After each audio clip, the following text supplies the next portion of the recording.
Buenas tardes a todas y a todos y bienvenidos a esta tarde dentro del curso Logros y Límites de 60 años de integración europea, en la que hemos organizado esta mesa redonda titulada «Cómo gobernar Europa en un mundo incierto». Sin duda un título interesante, provocador y del que esperamos que salgan algunas ideas que nos ayuden a reflexionar sobre este tema de la gobernanza, ¿no? en el tema europeo ante el mundo en el que nos encontramos hoy en día. Tenemos un panel de participantes, varios de ellos en los que han participado esta mañana y dos que se unen al panel, entre ellos el profesor Enrique Moradiellos, que hará de moderador.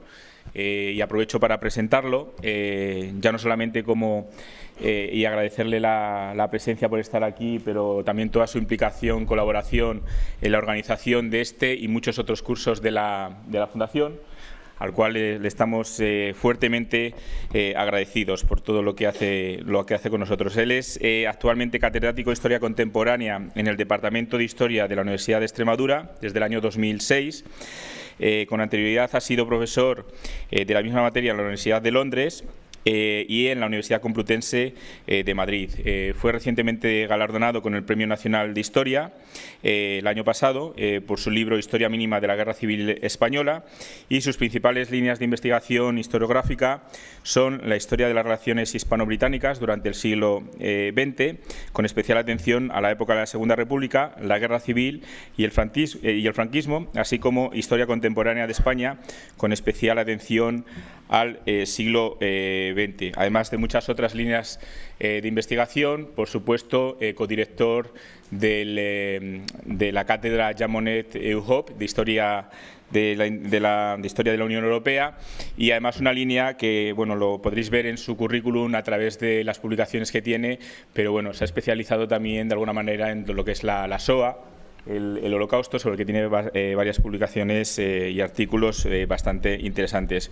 Él se va a encargar de moderar, va a empezar con una pequeña ponencia para contextualizar el tema y luego pues pasará el profesor José Antonio Pérez Rubio, que es la otra persona que presentará Enrique, que también nos dará una breve intervención de 15 minutos para luego pasar al debate como hicimos ayer por la tarde. Así que más dilación, y dando las gracias una vez más a Enrique y a todos los ponentes que nos acompañan en esta mesa por estar aquí. La audiencia es tuya, Enrique.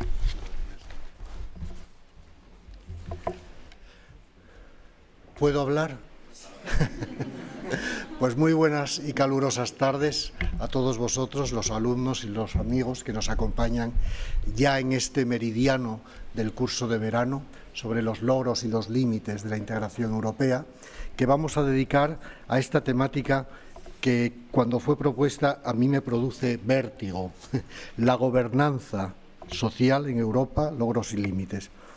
Si este curso se hubiera organizado hace 25 o 30 años, sería imposible tal título, porque hasta qué punto vivimos incardinados en el tiempo y en el espacio, que la palabra gobernanza es de uso muy reciente, es literalmente un anglicismo, governance, porque en castellano, que es derivación del latín, gubernatore es el timonel del barco y gubernatore es el que gobierna el barco. O sea que existiría verbo gobernar por derivación sustantivo gobernador o gobernación, que es como se llamaba el Ministerio de la Gobernación en su momento. Sin embargo, como pasa con implemento y con otras cosas, recogemos del inglés la herencia latina pasada por ellos porque no reconocemos nuestras propias raíces. Pero, en fin, ya se habla de la gobernanza y no de la gobernación, que podría ser, y estamos en esto. Yo quiero ser provocador, porque lo interesante, lo decía a los invitados, lo saben ellos, lo interesante de estas mesas redondas, para que el poderoso impulso del sueño no venza nuestra voluntad, tiene que haber un motivo sustantivo de debate racional en el ágora pública, al modo socrático, argumentando, contraargumentando y sabiendo que pensamos, como diría Ortega, contra otros, aunque no estén aquí presentes. Voy a invitar a los ponentes, empezando por mi querido colega, amigo y exalumno José Antonio Rubio Caballero, a que intervengan sobre esta temática pero les quiero hacer mención especial de algo que recordarán de la inauguración del curso. Lo señaló el director, profesor Alfonso Pinilla, y yo algo me refería a ello. Esta mesa redonda está pensada, está meditada para que exprese a través de las personas las perspectivas analíticas de distintas ciencias sociales o praxologías que hay presentes.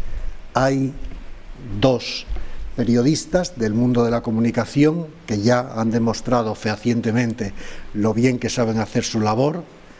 Hay una jurista, una eminente jurista que para muchos de nosotros es, bueno, un placer enorme tenerla aquí de nuevo por segunda vez.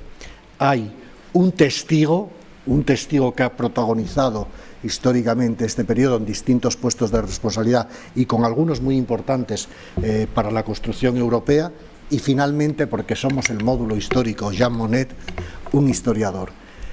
Él es el primero que va a intervenir con una microponencia, porque no ha tenido ocasión de hablar previamente, y posteriormente ya los miembros de la mesa tendrán un primer turno de intervención sobre estos temas, que son así de poliédricos y infinitos, lo cual da miedo, pero es lo que hay, para que posteriormente podamos abrir el debate al resto de la audiencia.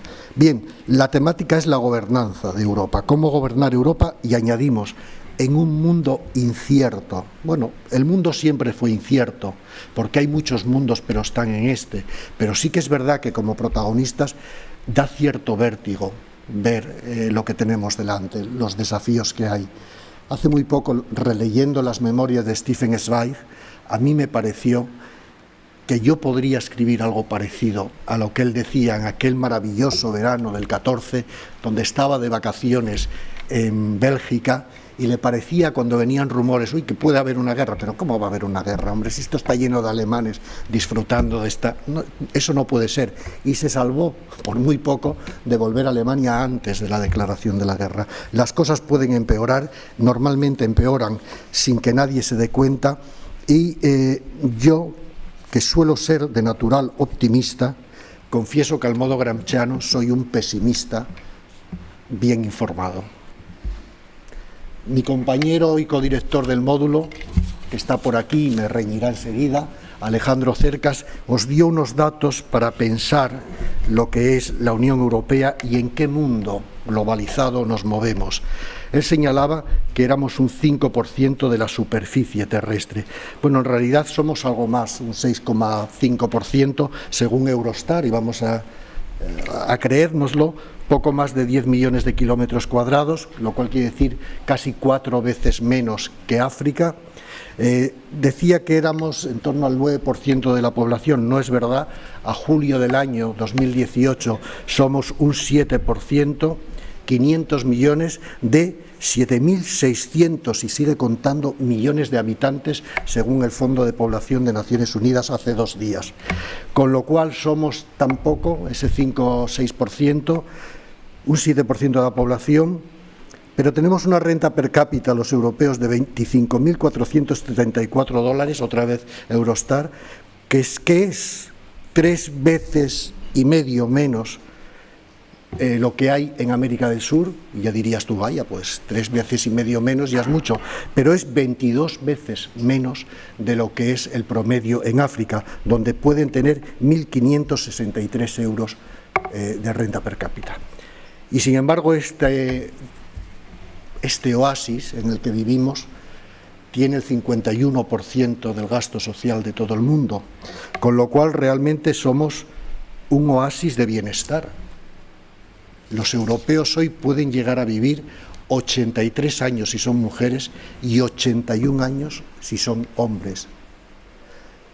En 1914 no rondaban los 55, y en el inicio de la Revolución Francesa, época contemporánea, estaban entre 25 y 28, lo cual quiere decir que hemos triplicado, que la longevidad de Matusalén está al alcance de la mano no de ricos y poderosos, sino de casi la totalidad de los europeos. Un oasis de bienestar que es también un oasis de paz. Yo pertenezco a la generación del 61, que se suele considerar por los demógrafos, la del baby boom del 59, 60, 61, la primera generación de mi época, que llegamos cercanos a los 60 años sin haber vivido ni directamente ni indirectamente un conflicto ni nacional ni internacional con efecto en el país.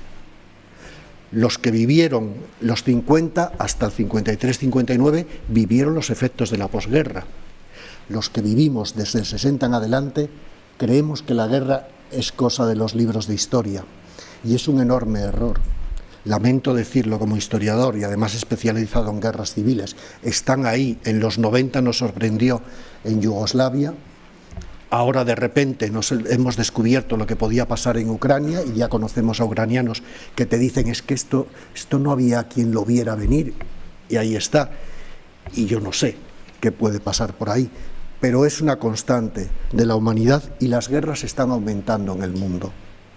No en Europa, pero sí en el mundo, según todos los estudios que hay de este tipo. Por lo tanto, somos un oasis de bienestar, también de paz, somos un oasis de derechos humanos, que todo el mundo cree, y yo lo lamento porque tengo hijas de 19 años, como algunos de vosotros quizá, que piensan que es lo más natural del mundo. No, hija mía, exactamente en torno a ese 10% de la humanidad, de esos 7.600 y pico millones de habitantes, viven bajo regímenes que se consideran democráticos.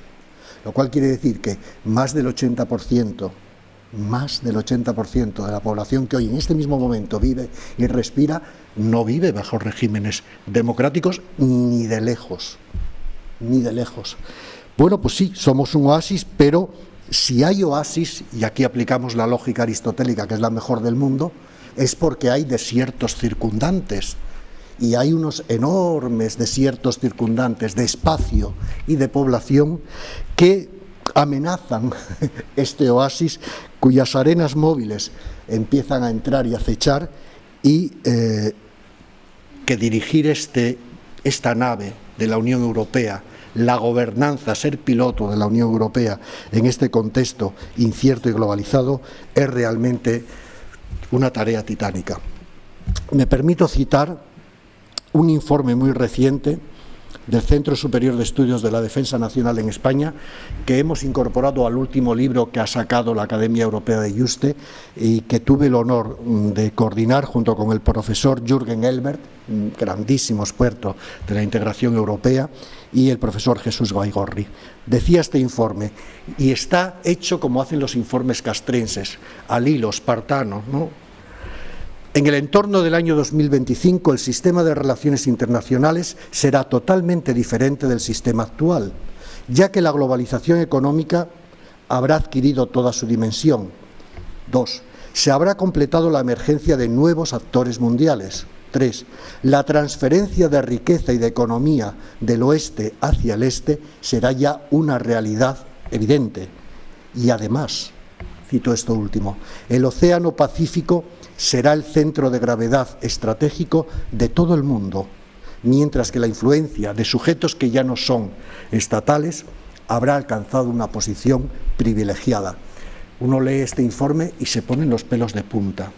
Y además añado una perspectiva como historiador. Estamos contemplando desde finales de la década de los 90 del siglo XX lo que este informe y muchos otros señalan que será ya una realidad evidente hacia el 2025. El eje estratégico de dinamismo de la historia mundial se está desplazando hacia el Pacífico.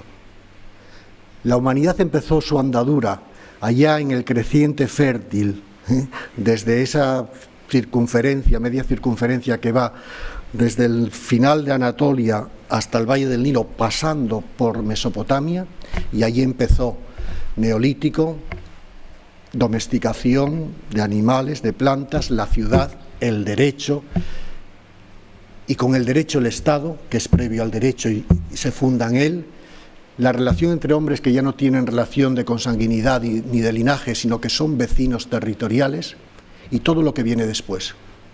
Y allá por el siglo, y en torno a ellos, el Mediterráneo, el Mare Mediterrae, el mar del medio de la tierra, era el epicentro de toda la civilización.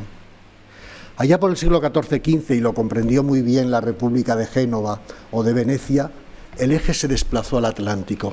Y esa islita en el costado noroccidental del continente, que eran las Islas Británicas, donde ya ni el emperador Adriano quería ir, resulta que se convierte, porque está en el Atlántico junto con Francia, Portugal y España, en los que llevan la civilización europea mediterránea al otro lado del Atlántico, a la Nueva España, a la Nueva Orleans, a la Nueva Inglaterra, a la Nueva Francia, y hacen de la civilización occidental esencialmente una civilización atlántica. Pues desde hace varios decenios el Atlántico ya no es el eje central, cenital de la historia de la humanidad, y para el 25 probablemente 2 de cada 3 habitantes del mundo vivan en países ribereños del Pacífico y del Índico. Esto impone mucho, explica también muchas cosas. ¿Por qué los Estados Unidos miran al Pacífico y no al Atlántico? ¿Por qué las economías en California son más que las economías en Boston, por ejemplo, o en Nueva York? Y nos hace pensar qué va a ser de estos paisitos europeos como sigan mal avenidos, mal concertados, negándose euroórdenes, discutiendo por el chocolate del loro, porque podríamos tener la situación que fue lamentable de aquellos sacerdotes académicos de Constantinopla que efectivamente discutían sobre el sexo de los ángeles cuando a las puertas llegaba otra civilización y otros poderes que les iban a arrasar literalmente, y el más que milenario Imperio Romano de Oriente desaparece en menos de unos pocos meses sin que se dieran cuenta los protagonistas. Yo muchas veces, por historicismo, y probablemente es una deformación, no soy el único, se pregunta si estamos en algo parecido. Lo dejo, no soy muy optimista, como pueden ver. Y ya, sin más dilación, voy a dar la palabra al primero de los que nos van a acompañar, que es mi querido amigo y compañero de trabajo, José Antonio Rubio Caballero.